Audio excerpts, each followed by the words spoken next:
stay in beast mode. I need you to put on beast mode. I need you to live in beast mode.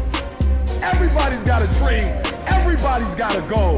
Everybody wants something in life. But many of you in this room right now, your beast mode is idle.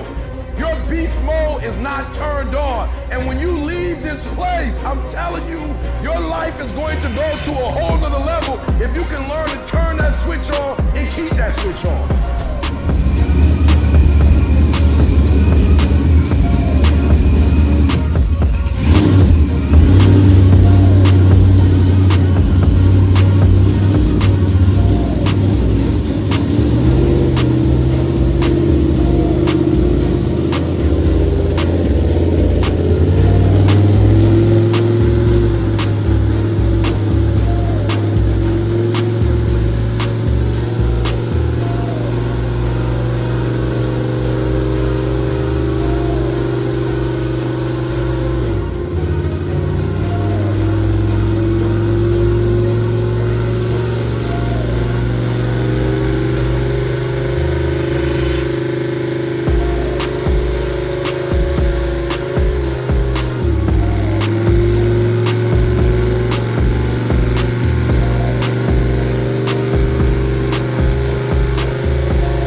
good. One of them.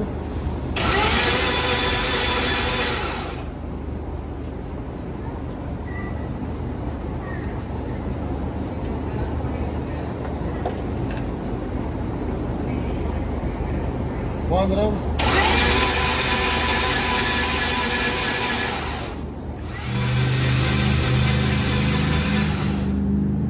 Pull valve cover up, please.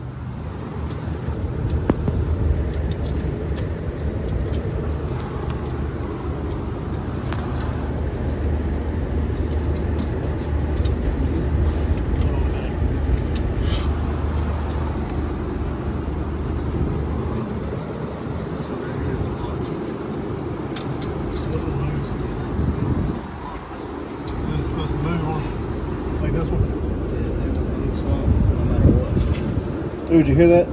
That was the chain. Oh, okay. Oh, okay. Were y'all as tensed up as I was? Because I'm telling you, man, maybe it's just because it's my car and my experience. So let's kind of recap on what happened. So I did not get to do a lot of filming during this whole trip because you don't understand how wide open we were.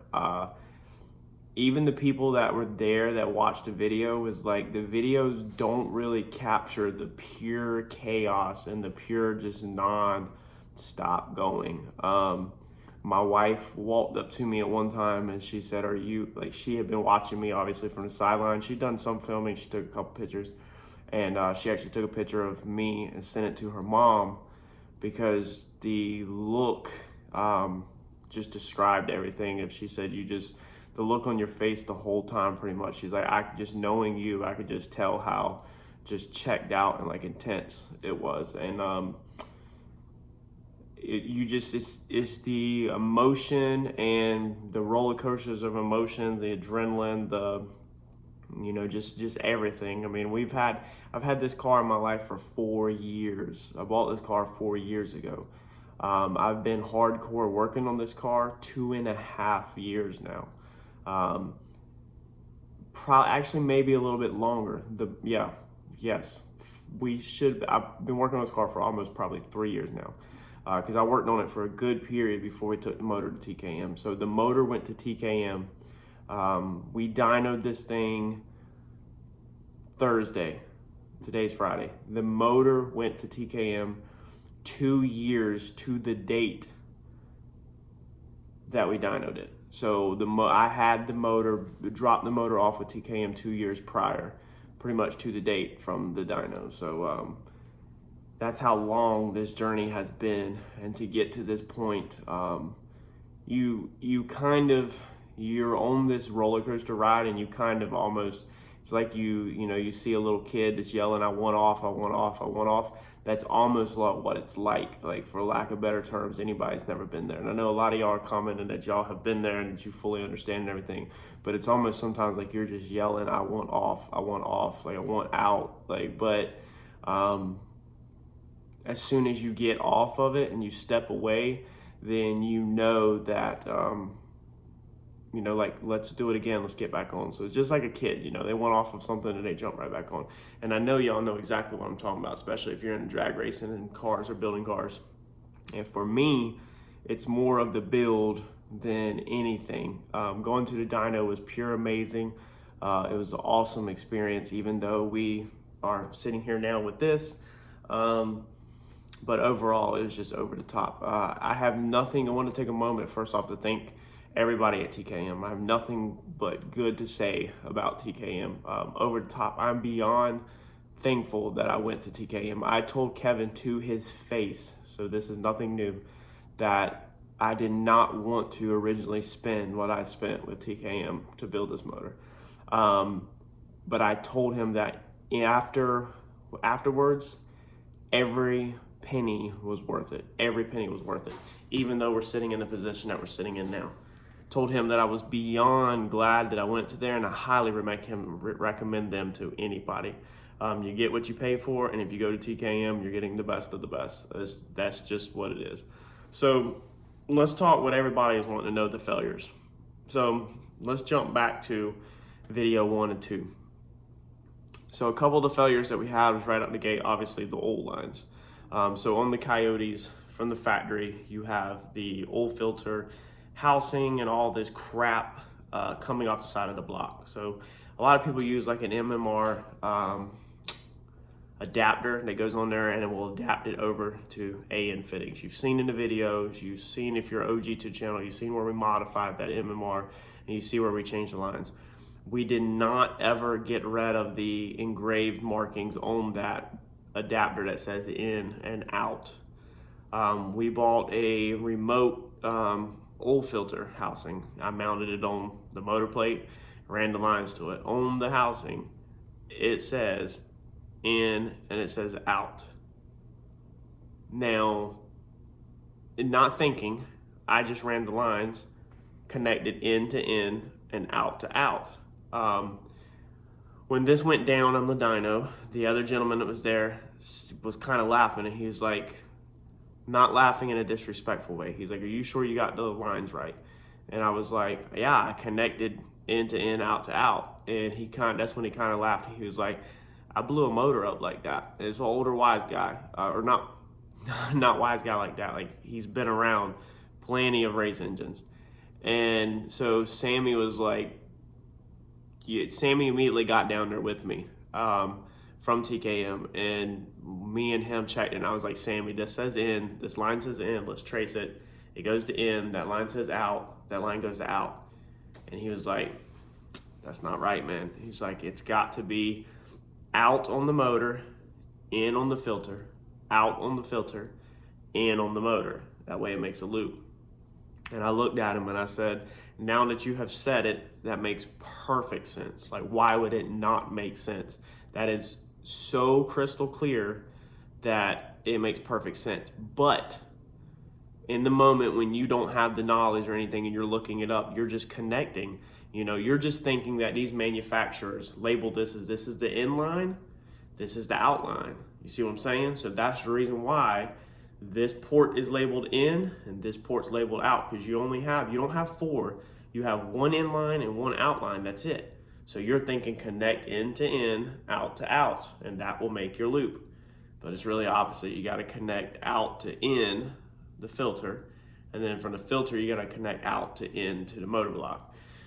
So that was my number 1 mistake.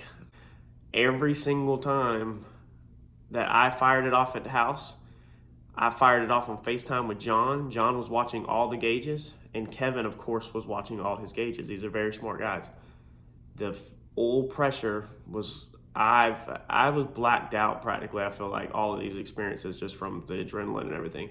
But I'm pretty sure 70 PSI. Everybody can verify that, you know, it said it had oil pressure. The problem with that is I don't 100% understand the technical stuff behind this. So if you're trying to use any of this information, fact check behind me in your own application. But talking at TKM, one of the guys said, basically it's like a check valve in there so that the oil can't run backwards like it's not supposed to. So what we're pretty sure is happening this whole time is whatever way everything was going and however everything was set up, is that basically if you had a wall or check valve here and you had a sensor here and the oil was coming in here, it's hitting the sensor, but it's not flowing through the motor. So the sensor has oil pressure, but the motor does not have oil pressure. And anybody that knows the slightest bit about motors knows that that's not good. So obviously the motor ran all of this time. TKM uses a very good assembly lubrication when they're putting stuff together. But like Sammy said, that assembly lube is not going to last but so long, and that's probably the reason why the motor ran as much as it did, is straight off assembly. Also, you know, when your chains are dipping into the oil, the chains are going to be splashing oil up onto the top of the motor and everything up inside there, but they're not pumping. Nothing's pumping oil to the top of the motor. So you're literally running off of assembly over lube and splashes. Like, that's it. Somehow, I don't know how, Kevin, out of Kevin's own mouth, said he has no clue how this motor ran. He doesn't know how it ran on the tuning side, and he doesn't know how it ran, you know, for that many times without oil pressure. Now the oil that I was using in there, if you're OG to the channel, was Schaefer's. We did have Schaefer's in there. So I know that, you know, just a little bit of splashing or getting on the chains, you know, the multiple times that we did it, maybe that helped get in there. It's a really good oil. But besides that, like, I don't have an answer for y'all. They don't have an answer for me of how it even ran. When Kevin was going through and verifying stuff in the timing, and in the laptop, he looked over at me. He said, "You have an MSD 660 or 600." Whatever. I was like, "No." I was like, "I don't have no MSD, nothing." I was like, "It's all Holly." And he was like, "Crap." He was like, "I accidentally put in MSD for this, you know, input or this box control, whatever he was on." He was like, instead of it being, you know, a factory option, because a lot of this, you know, the crank trigger, stuff like that, all the stuff's factory sensors. And so again, he was like, "I have no clue how this thing ran. You know, like, I don't know how this thing was even running with me and John running it, you know, in the time that I got it to crank at the shop." No clue. And that explains the reason why it won't crank back. It's just so many different things. Y'all can see in the video clips of just how much he's messing with different tables in there, whether it's fuel tables, you know, messing with his air to fuel ratios, just all the stuff that he was in there messing with. It took a lot of work to get this thing to want to run correctly. But like I said, you've seen in the video where we reached that point where we realized you heard the motor kind of squill over and make that squawking noise. And that was the moment that everybody kind of looked at each other and was like, "What was that?" When Kevin initially got out of the car, and everybody was just kind of like, "That did not sound good." Like, even obviously the guys that don't know nothing like me, we knew that that's not how a motor sounds. That wasn't the Procharger. The Procharger can confuse you if you're not familiar with that. With it's straight cut gear, so it's very rattly, and it does make the whining. So you have to separate them noises from, you know, the motor noises. But that was not a Procharger noise, as you can tell. So they started, like, the adrenaline that was going through me and just the emotion and everything was just, you know, out of this world. I mean, I was focused on doing my job, which is to give anybody a hand that needed help with anything, whatever I'm told to do, to get done, and focus on the tasks that we're here to do, and not to, you know, just let, I guess, emotions or adrenaline kick in. But there's just so much going on at that moment. And somehow I remember me and Kevin ended up on the ground, and he was underneath there, and he was like, "Look, put your hands on that oil pan." And I put my hands on the oil pan. He's like, "That's cold or cool." He's like, that's not supposed to be cool. Like, it was just, you know, air temperature, I guess. When they were checking the heat on the headers with the heat gun, you know, in the spray bottle. And so this thing had ran, like, that oil sitting in the oil pan should be hot. And he was like, "That's not a good sign." And that's kind of also what led us to, at the same time, it's like everything just clicked with everybody, between me and Sammy looking at lines, and then Kevin being like, "Put your hand on here." And they were like, this motor's had no oil pressure, and he was like, "Yank the valve covers off." So that's when we don't have it on film, or no, I do have it on film. It was in the second video, yes, where we pulled the valve covers off, and there was no oil up top, pretty much. I mean, you could see a little bit. You heard the guys, you know, saying, "Oh, there's a little bit," you know, whatever. But it wasn't like it was supposed to be. And all of this up to this point is 100% my fault. I'm the one that hooked the lines up. I didn't know no better. One thing you have to keep in mind, so if you're new to this and you're starting out like I am, and you found this video and you're following along in this channel, don't get discouraged or anything. Don't listen to any of the comments that might come along with this stuff, because the gentleman who was very wise and has been around racing his whole life, when he laughed, he was like, "I blew up a motor like that." And he made that mistake in his past, and he blew up a motor. When I left out of there, I called, of course, Randy. I called Turbo John, you know, the couple people that are really close to the car in the circle, and letting them know what happened. And as soon as I started telling Randy about how this has an in and this has an out, Randy stopped me. He's like, "So you can stop right there." He's like, "I know where this is going." He's like, "When I was Procharger, I split a block slam in half the same exact way."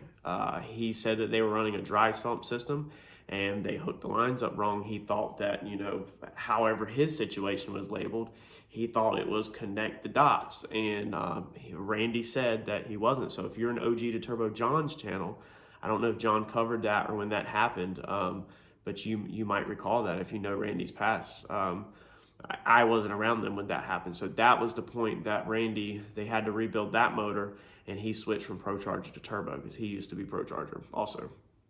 When I called John, immediately was like, yeah, he's heard of it happening and, everything. I mean, so over the past 24 hours talking to a couple people, sadly, I've heard, a couple horror stories about this, thing. And Sammy at TKM, when we were down there looking at it, he was even like, I don't know why these companies don't label this stuff better. Like, just all you would have to label on these things is from motor to motor, or,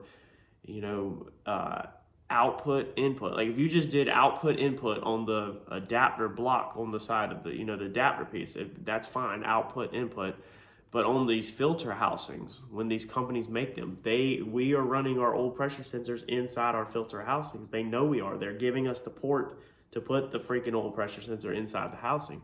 So just engrave in the housing from engine to engine.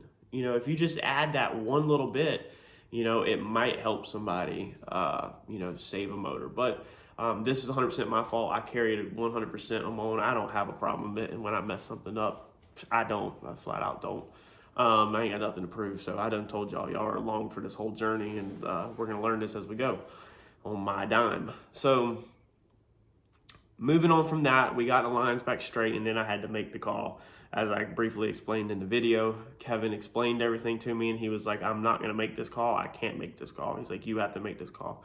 The whole issue there was, are we going to pull the oil pan and see that there's rod bearings, that are damaged and that we need to quit, and then we put everything back together and head back to Wilmington, or there's no damage, we put it together and run it, and we save ourselves, or do we try to crank it and gamble throwing a rod through the side of the block? Told y'all I was a gambler.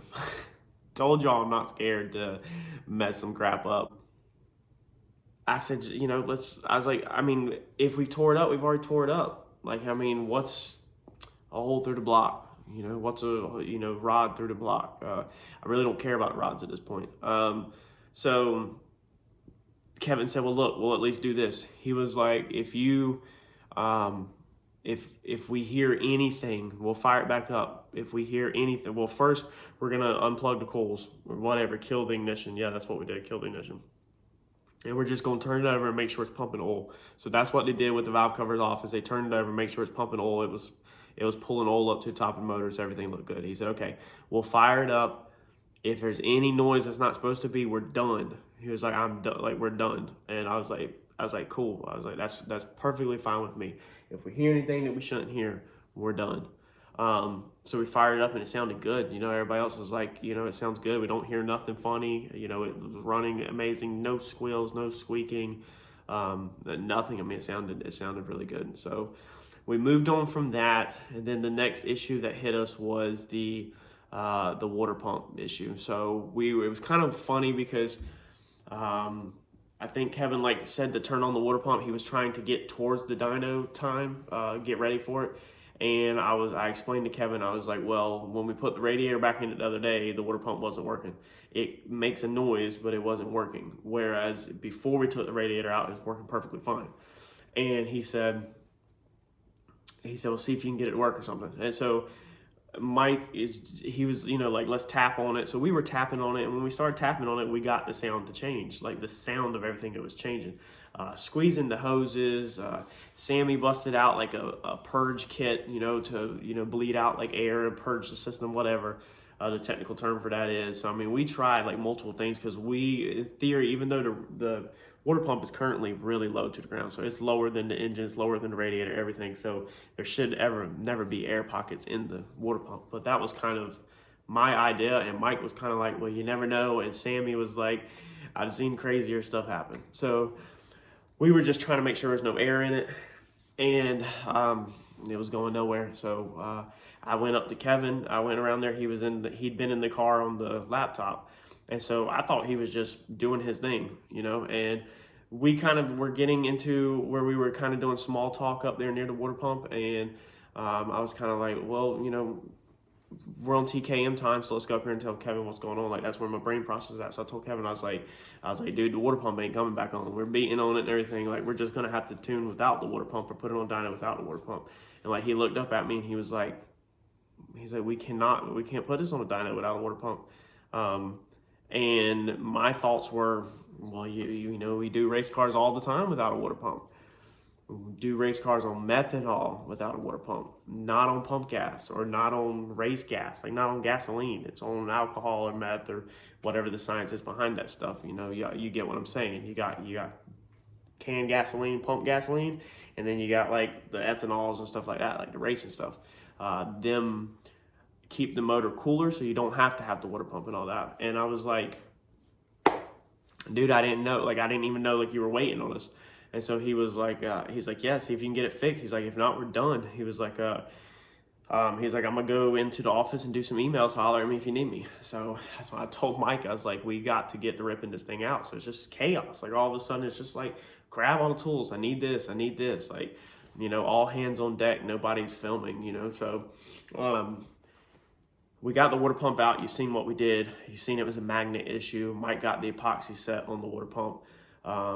Kevin, while Mike was going to get the epoxy, Kevin continued with the tune. So I went in there and told Kevin, well, at first you kind of heard Mike in the background, you kind of heard me come on the video and I said we were done, and then Mike was yelling in the background about 5-minute epoxy.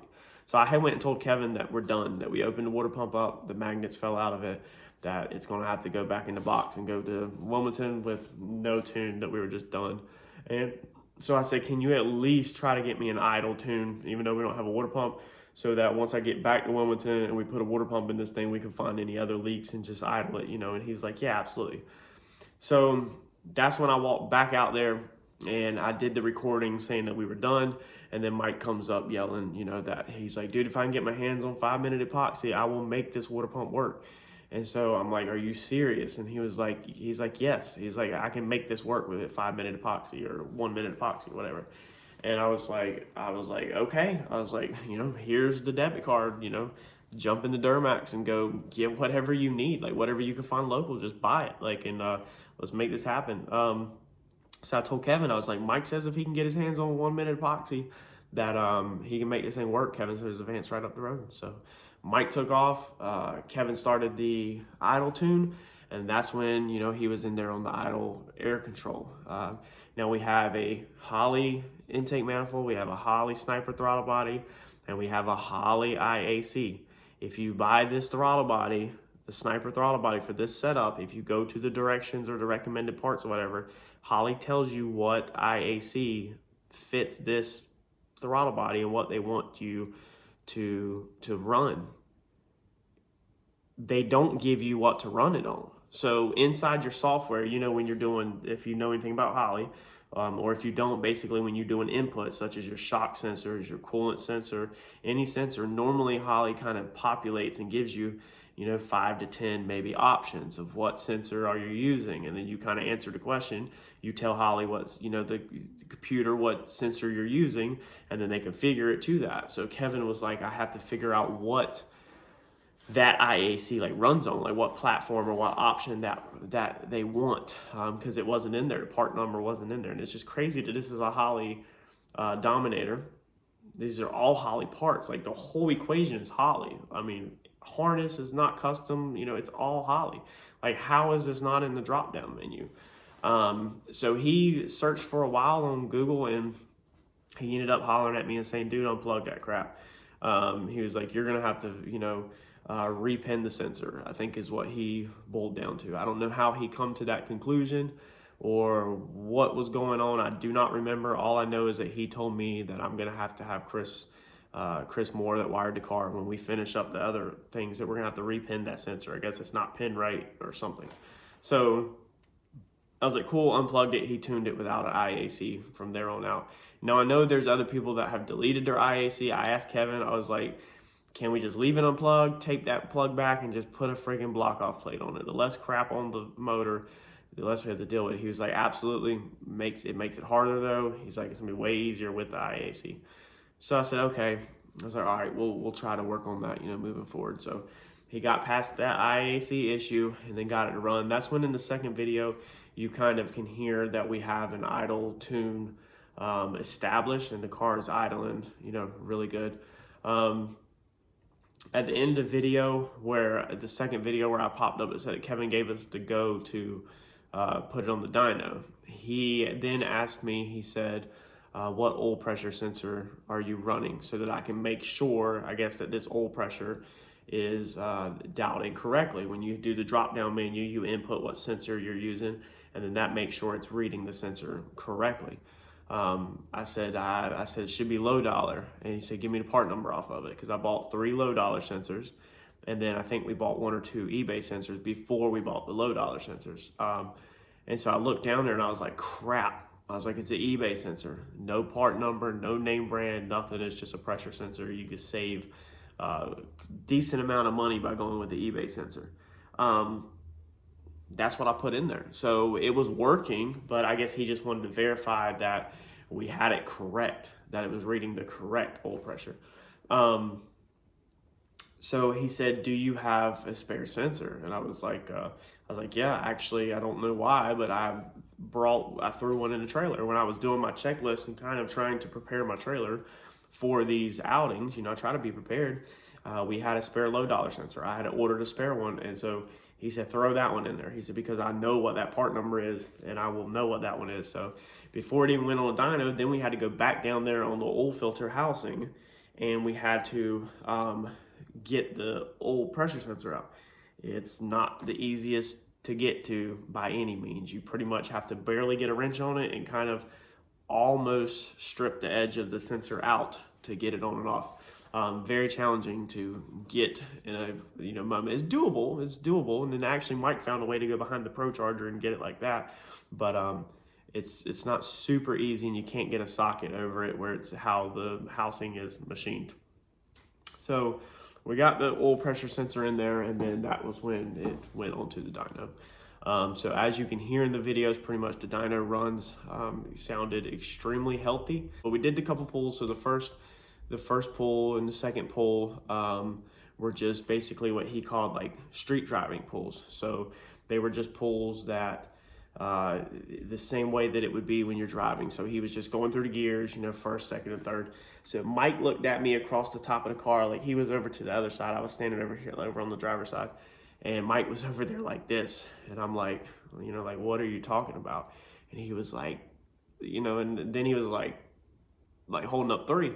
And I was like, he's talking about the gears that we're in. So Mike was he knew that this was the first Turbo 400 I've ever built. And then not only did I just build it, I didn't build it stock. I mean, this one has, it's over $3,000 without the torque converter in just parts. So there's some billet in there, and there's some better, you know, clutches and stuff like that thrown all in there. And that's not bragging on money, but if you build them, you know how cheap you can kind of build a Turbo 400. I mean, there's some machine drums in there, and there's been some custom machining done to, I think, one of the drums, blah, blah, blah. So I was kind of, I guess me and him both in that moment were like, wow, I can't believe I have second and third gear, because I knew I had a reverse and first gear from the shop when we first drove it, but I cannot believe that we actually have second or third gear, because we were going into all this that when it's time to actually put it on the dyno, we might not have second or third gear, or it might not hold, you know, but for a split second. And it's still, I told Mike, I was like, I feel confident now that the transmission is put together correctly, but my clearances could be wrong. And we may find that in the future, you know, when it goes back to the dyno, or when I go to street drive it again in the future, that, you know, it doesn't hold but for so long. So I'll probably, now that we've done some dyno runs on it, you know, pulled that hard a little bit, probably want to drain the transmission fluid and just kind of look in there and expect everything, take the pan off and see if we see any clutch material or anything.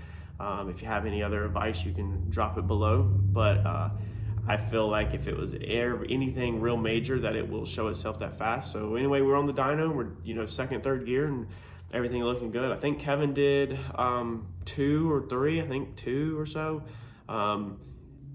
He did a couple, as you can see, you know, runs, but he did a couple of just the driving runs kind of, and then he got to where, you know, where the very end of it, he was kind of whopping the throttle. The very first run he did, I was kind of like took back by how loud the car was under acceleration, because I've only heard it like, you know, walk the throttle and stuff like that under idle. And when I went over there, I remember I had turned to somebody that was to this side of me, and I was like, holy crap. And when I went over there to him, I was like, dude, this thing is loud. Like, I never would expect it to be loud. Like, the camera don't really capture. You hear the camera kind of distort, you know, under the pulls. But he said, dude, that was only 37% throttle. I was like, there's holy crap.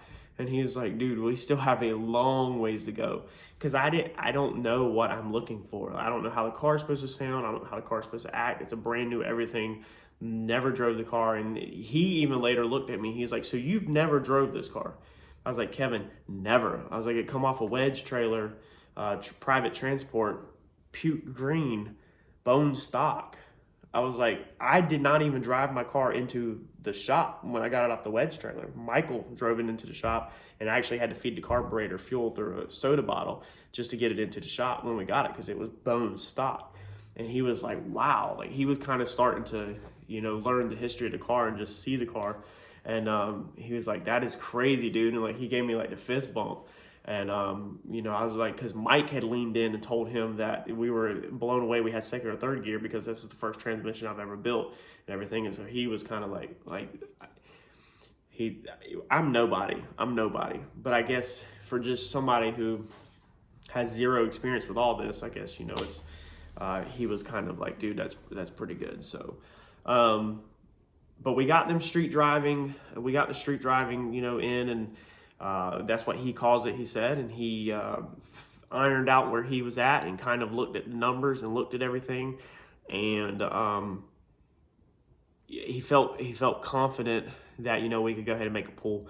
One of the runs, he kind of got on it for a split second at the end, and his guys actually thought that, you know, he was actually laying something down, and they were like yelling at him to hit the button to put the dyno numbers up, you know, the numbers it made. And he was like, dude, I'm not even recording that crap. He was like, I'm still just trying to figure out, you know, just make sure everything looks right. And so then he made the actual big pull that you hear, you know, where it's actually like a lot, you know, one of the last pulls. And that was the one that he had recorded the number on. So that was the very first, I guess you could say, just playing with it tune. He kind of threw a tune in. That was going to be his first actual dyno pull to kind of, I guess, get him a baseline of where everything was at. It wasn't a street driving, you know, pull kind of. It was like an actual lay it down for, I don't know what exact words to use.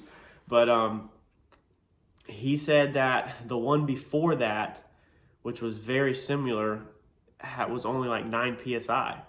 It's just when he went to crank it back up, nothing, just turned over. It didn't sound like it had compression. So you seen we went through the compression test, and they did some other things, you know, but just, you know, y'all get it. It ended up not having a compression on that side. When we opened the motor up, I did not get very good film. I will show y'all what it looks like inside there. I'm not right now. That's been closed up since we left TKM. Mike buttoned the valve cover back up on that side so that the trailer has got dirt and dust flying around in it from cracks in the floor and stuff. So I didn't want the dirt getting inside the motor, so we just kind of buttoned it up, dumped everything in 5-gallon buckets, and just kind of hit the roads. But I will show y'all what it looks like in there. But there is a timing chain popped. When the timing chain popped, the little plastic that the chain rides on for the hydraulic tensioner, it's not gouged, it's not scratched, it's not tore up. So it's like the chain was a clean pop, but it took out all of the rocker arms on that cam. I'm pretty sure that's the intake cam on the driver's side. It wiped all of them out. They're laying inside the head, broke in half. So we know a chain's popped. We know all the rockers are split in half on the intake cam. And then you've seen Sammy take the channel locks and try to turn the cam. The one can obviously turns free, that has no timing chain on it no more.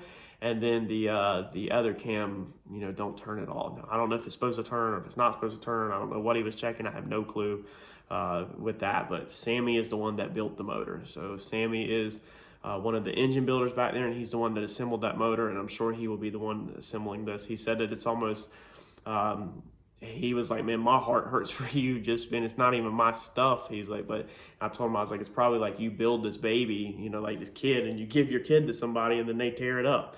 And he kind of laughed. But you know, these guys, I mean, this is what they do all week. You know, they put these motors together and they pay attention to every freaking detail, and they just double and triple check their work.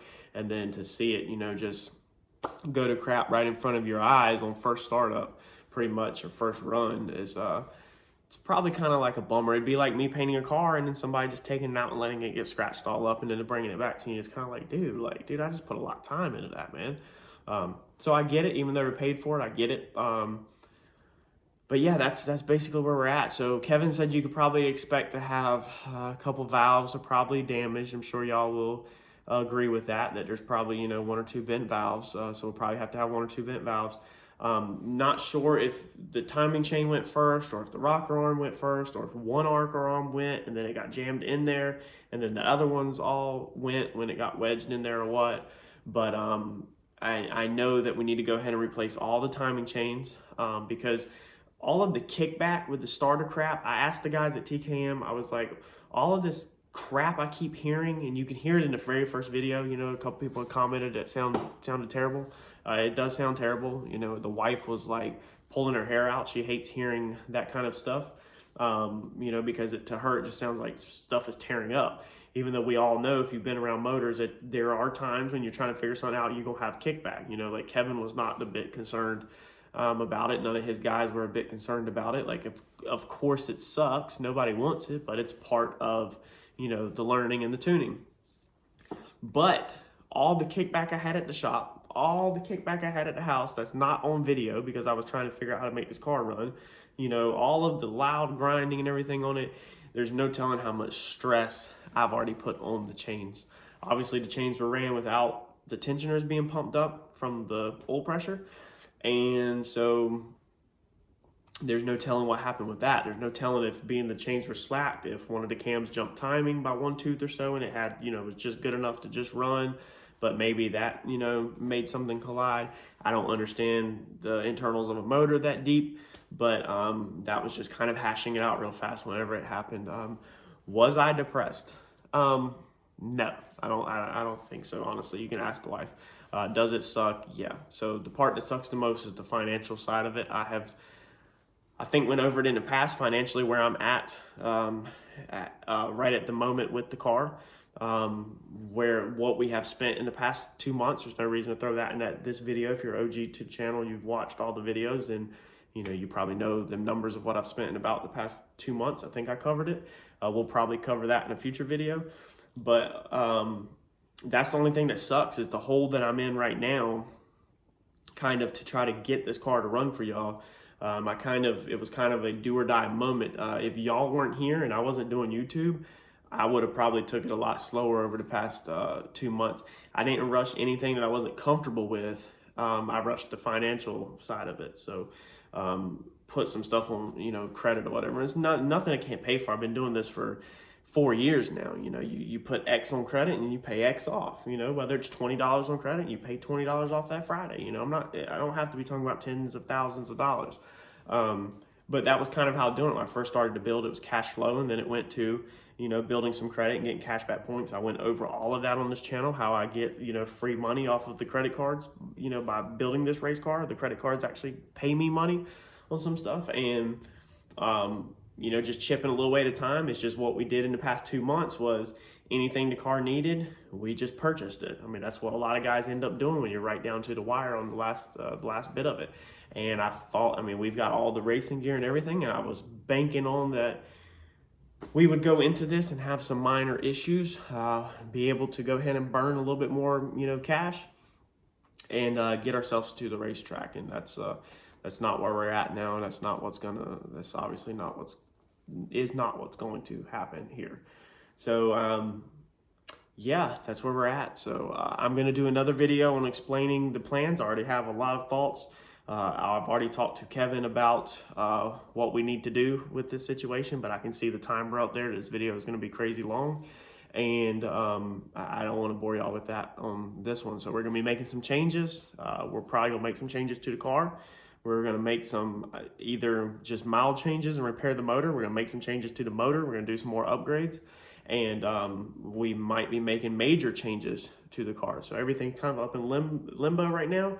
I'm brainstorming. I'm taking this weekend off pretty much. I'm going to the racetrack tomorrow night with Turbo John and them, and try to, hopefully he can get in that race and get a win. But that's where we're at. So I kind of want to explain to y'all everything, because I can't explain all this in the comments. It's a lot to process in the comments.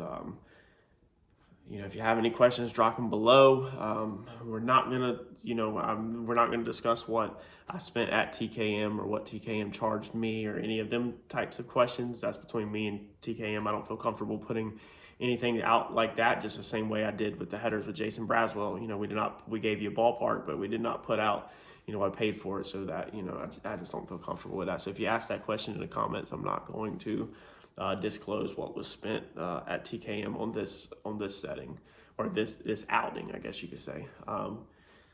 Let's wrap that up. I'm going to open this hood up, not tonight, not this weekend probably, maybe Sunday night, maybe Sunday, I don't know. And we will make another video on where we're at and where we are going with this car, and how long it will probably take. And where do we go from there? So thank y'all for following along. We're not done. It's not the end of the journey, and we're going to keep trucking forward. Like, comment, subscribe, smash that bell button if you haven't, because if the videos start going a little bit more longer, if we're not doing so much, then you need to have the notifications turned on for whenever stuff drops. And don't forget about the fire suit giveaway, because that's still up for grabs. Go check out that video if you haven't. Just look back or type in fire suit giveaway, the paint and paper hustle. It should come right up, and get yourself entered to get that fire suit. Thanks y'all. I'll catch you on the next video.